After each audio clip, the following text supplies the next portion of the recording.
Dadasi, ona qizingizga sovchi jo'natgan yigit bilan uchrashib keling. Xo'p, qayda bo'lar ekan? To'yda bo'lar ekan, u kunda to'yda yurar ekan. Bo'pti, xo'p. Şahınlardan söyler, şahınlardan söyler, sallarım bakarım.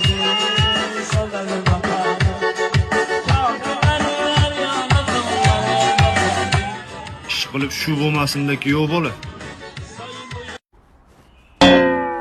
Otingiz nima? Jimmy, Familiyasichi? Vardi. Ya siz bu boshqa ish ham qilasizmi? To'yda o'ynab yurasizmi? Siz nima deyapsiz? To'yda o'yinchi emasmiz biz. Biz to'yda qizitib beramiz, shunaqa organizatormiz, tushundingizmi? Bir boshqa tuzukroq ishingiz yo'qmi? Men dars o'taman. Xudoga shukr, qaysi maktabda men qizimni qona bog'arkini bo'ylab yuribdi. Raqsmi aytasiz? Nima o'rgatasiz? Kuyov salonga chiqayotgan kuyovlarga raqs bilan chiqishni o'rgataman. Shunaqasi ham chiqqanmi?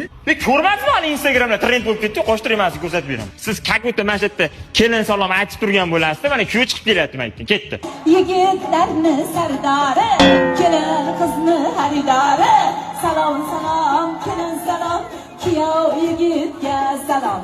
Birorta qizga qaramasdan Bo'ldi.